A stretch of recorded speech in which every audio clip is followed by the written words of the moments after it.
72 को संविधानले के दियो त?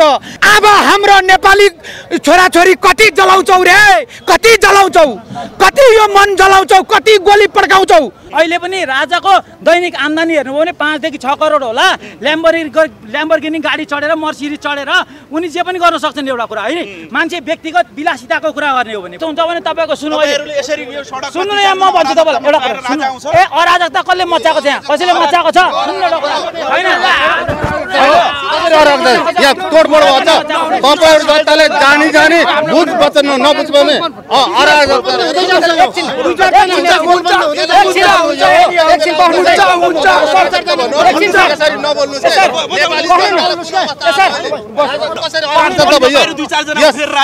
दुई चार जना होइन 80-85% सहमति भइसकेको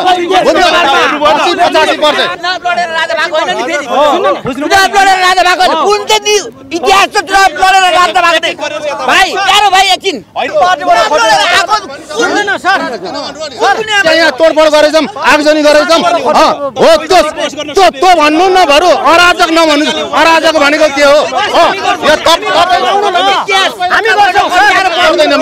तपाईलाई पत्रकारहरूले स्वीकार गर्दैनन् के?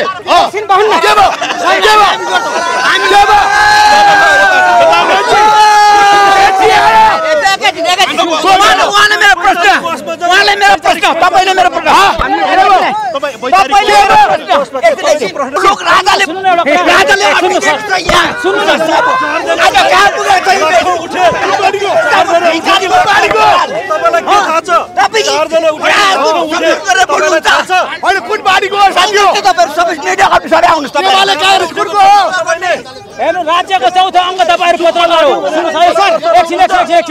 राज्यको चौथो अङ्ग तपाईहरु पत्रकार हो है। तपाईको के छ भने भोलि परिस्थिति देशको र परिस्थिति अनुसार बोल्नु होला के? जानी जानी बुझ वचन नबुझ बताउनु होला के?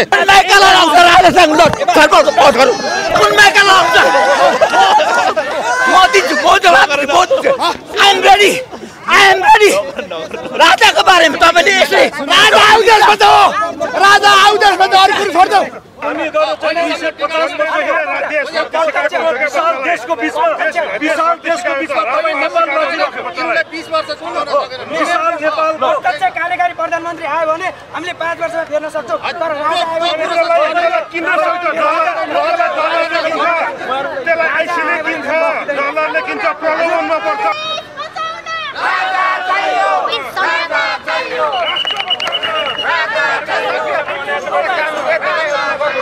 म भन्न चाहन्छु देश विकास गर्न छ भने शिक्षा क्षेत्रमा परिवर्तन गर्ने, भ्रष्टाचारको नियन्त्रण गर्ने, भ्रष्टाचारले कारबाही गर्ने र त्यो भ्रष्टाचारले कारबाही गरिसकेपछि तिनीहरूले गरेका भ्रष्टाचारको पैसाहरू सबै सङ्कलित गरेर देश विकासमा निर्माण गर्ने भने कसम खाएर भन्छु, पशुपतिनाथको कसम खाएर भन्छु, यो देश विकास हुन 1 वर्ष पनि लाग्दैन। बुझ्नुभयो? अब तपाईले म राजावादीको आन्दोलनमा देखे आज है। राजावादी होइन, म स्वतन्त्र जेनजी युवा हो। म प्रत्यक्ष कार्यकारी प्रधानमन्त्रीको माग गर्दै यो माइतीघर मण्डलमा आएको। राज संस्था चाहियो कि चाहिएन? राज संस्था अब मैले राजाहरूका लागि पनि भन्छु है। यदि अहिलेका राजा ठीक होलान्, तपाईले मान्नुहुन्छ ल मानौ ठीक होलान्, तर उनका छोरा नाति पनाति ठीक हुन्छन् भने के ग्यारेन्टी छ? मलाई लेखेर दिनुहोस्। हस्त अन्तिम हाम्रो 3 करोड नेपाली जनता र अहिलेको अन्तरिम सरकार जुन तपाईको जगबाट बनेको छ। मेरो जगबाट होइन, यो भनेको त्यो भिणा सुदन गुरुङ त्यो गिदीमा यहाँ गिदी त नभएको, यहाँ चाहिँ गिदी नभएको सुदन गुरुङ गएर बनाएको, जसलाई संविधानको कानुन थाहा छैन, केही थाहा छैन, गएर सिधै प्रधानमन्त्री। अरे यार पहिला चाहिँ सुरुमा संविधान संशोधन गर्नुपर्छ भनेर भन्न पर्ने हो कि नै? संविधान संशोधन गरेर प्रत्यक्ष कार्यकारी प्रधानमन्त्री नियुक्ति गर्नुपर्ने शर्तमा चाहिँ प्रधानमन्त्री बनाउनु पर्छ कि नै? अनि हामी बुढी आमालाई बनाउने कि हामी जस्ता युवालाई बनाउने प्रधानमन्त्री म पनि बन्न सक्थे हो कि नै? अब सुदन गुरुङ जुन भन्नुहुन्छ म चाहिँ जेनजेको लिडर हो भन्दै हुनुहुन्छ। त्यो जेनजेको लिडर हो, त्यो आइएनजेको एनजेको बारबारा फाउन्डेसनको लिडर हो, त्यो हाम्रो लिडर होइन। त्यो अनि अर्को कुरा, जेनजी भनेको 12 वर्षदेखि 28 वर्षसम्मको उमेरलाई जेनजी भनिन्छ। त्यो कहाँको जेनजी हो? त्यो त 36 वर्षको त्यो जेनजी होइन। अनि अर्को चाहिँ मिराज ढुङ्गाना भनेको पहिला माओवादीको प्रचण्ड चाहिँ यो हिजो माओवादीको प्रचण्ड पनि जनता सोझा साझा जनतालाई 17,000लाई मारो अब लास्टमा नेतृत्वमा आयो। त्यस्तै अहिलेको यो मिराज ढुङ्गाना पनि अहिलेका कल्ला विद्यार्थीलाई मारेर आफू चाहिँ बिजनेस गरेर बसेको छ। आफ्नो आन्दोलनमा आउनु पर्दैन, आफूले गोली खान तयार हुन पर्दैन।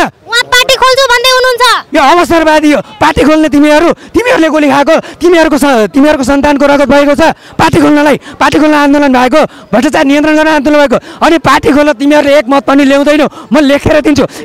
हिजो राष्ट्रिय स्वतन्त्र पार्टीले पनि पार्टी खोलेको के भयो? यो राज्यको त्यो चौथो ठुलो दल बनेको हो कि नै? केही गर्न सकेन नि। त्यही भएर अहिले नै यो चुनावभन्दा अघि जो मौका छ, अवसर छ, संविधान संशोधन गर्न यो सरकारलाई बाध्य पार्नुपर्छ।